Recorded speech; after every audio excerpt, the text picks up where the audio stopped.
আচ্ছা গুরুদেব, আমরা তো জানি মায়ের অনেকই অলৌকিক ঘটনা ঘটেছে অনেক ভক্তদের সাথে। তার মধ্যে যদি কোনো একটা আমাদের বন্ধুদের সাথে শেয়ার করতেন। ঘটনা তো অসংখ্য আছে, অসংখ্য। রোজ একটা করে দিন যায়, 4-5টা করে ভক্ত এসে এক এক রকম বক্তব্য মায়ের কাছে জানিয়েছে। এবার বড় বড় রোগ তো মুক্তি পাচ্ছে, তো হামেশাই হচ্ছে। আর কি বলবো, বড় বড় খতরনাক তো কত রকমের রোগ আছে যেগুলোতে মানুষ মারা যায়।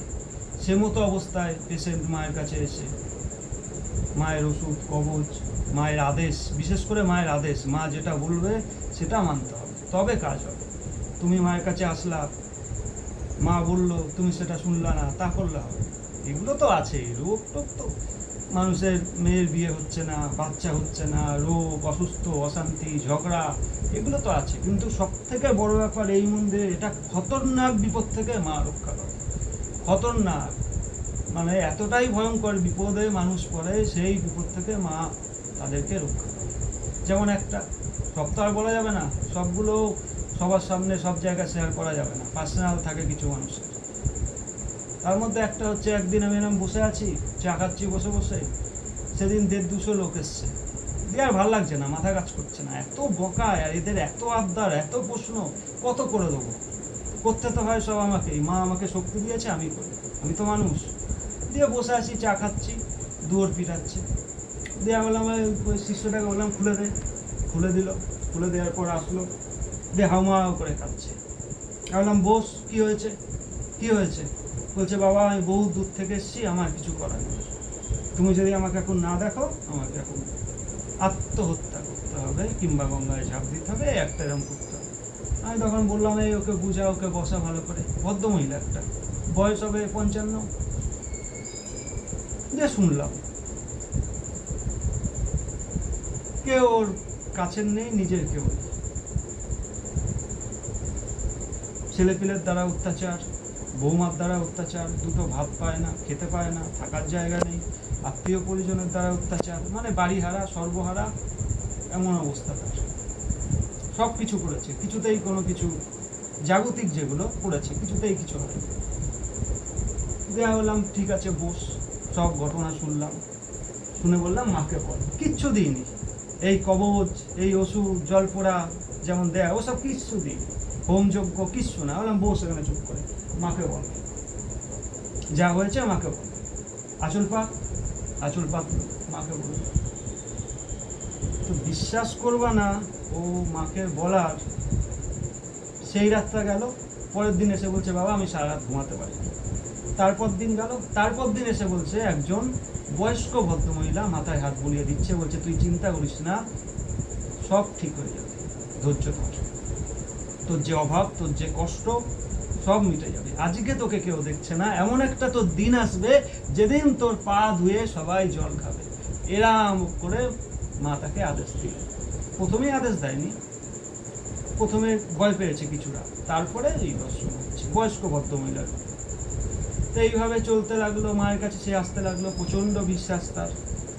হতে হতে অলৌকিকভাবে সে একদিন খবর দিল, বাবা খুব সুখবর, আমার বাপের বাড়ির সম্পত্তি আছে, যেখানে আমার কোনো কিচ্ছু ইয়ে ছিল না, তা কপাল গুনে সেই সম্পত্তি বিক্রি হবে, আমার ডাক পড়েছে, আমার সিগনেচার করতে হবে, আর আমি ভাগে 5 লাখ টাকা পাবো। আমি বললাম, শিগগিরই যা, যেটা হবার নয়, যেখান থেকে তুই বঞ্চিত ছিলিস, মা তোকে সেটা করে দিয়েছে। সেই ভদ্রমহিলা মায়ের কৃপায় 5 লক্ষ টাকার মালিক, টাকা ফিরে পেল, দিন ফিরে গেল। এখন সবাই তাকে সেবা করছে, ভালোবাসছে, সে ভালো আছে। আর একদিকে হলো, ছেলেরাও খুব বিপদে পড়লো মায়ের কোপে। ছেলেরা বুঝতে পারলো মাকে কিভাবে অত্যাচার করেছে, তার ফলে তাদের কি হয়েছে।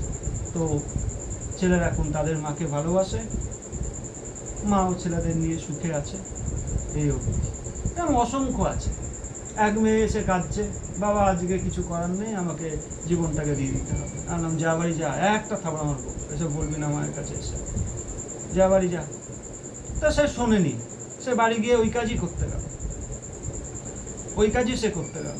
তো ঘরে গেট দিয়েছে, গেট দিয়ে ওই কাজ করছে, সে দড়ি পরিয়েছে, ঝুলতে যাবে, ওমতো অবস্থায় উল্টো দিকের দেয়ালে মা দক্ষিণাকালীর ফটো ছিল, থরথর করে ফটো কাঁপছে।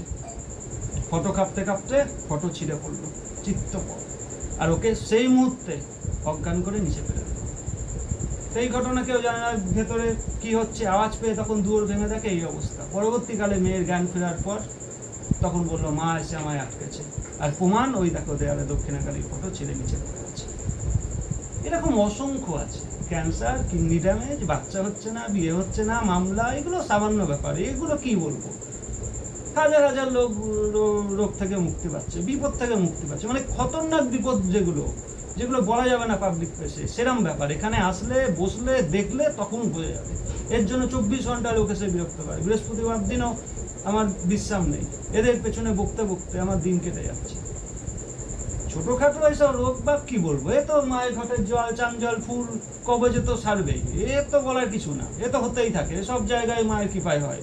এগুলো না, মানে খতরনাক বিপদ, যেখান থেকে মুক্তি নেই, যেখান থেকে আত্মহত্যা করা ছাড়া পথ নেই, সেই জায়গা থেকে মা রক্ষা করে। তাই ভক্তরা ভালোবেসে এটা দক্ষিণাকালী বলে মা রক্ষা মা। বুঝতে পারলা? তা রক্ষা মাকে ডাকো, শান্তি পাবা, মঙ্গল হবে, মা পথ দেখাবেন। মায়ের স্মরণে থাকো, মা অল্পতে সন্তুষ্ট।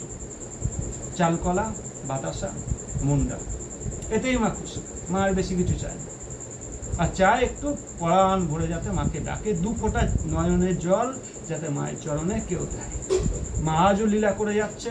আমি কি বলবো, আমি লোক বলে রাত দিন মায়ের সাথে কথা বলি, মাকে দেখিয়ে বললে বিশ্বাস করবে না লোকে। আমি তো দেখছি কথা তো হচ্ছে, কিন্তু যারা ভক্তরা আসে তারাও মায়ের দর্শন পাচ্ছে। কার কথা বলবো, সবাই দর্শন পাচ্ছে, কোনো না কোনো রূপে মা যাচ্ছে। এই অসংখ্য মহিমা আছে, বলে শেষ হবে না। তা সব থেকে ভালো মাকে ডাকো, মায়ের উপর বিশ্বাস রাখো। মা দক্ষিণাকালী, ওনাকেই ভালোবেসে ভক্তরা রক্ষা মা নাম দিয়েছে। এই অবধি। রাধে রাধে। ধন্যবাদ।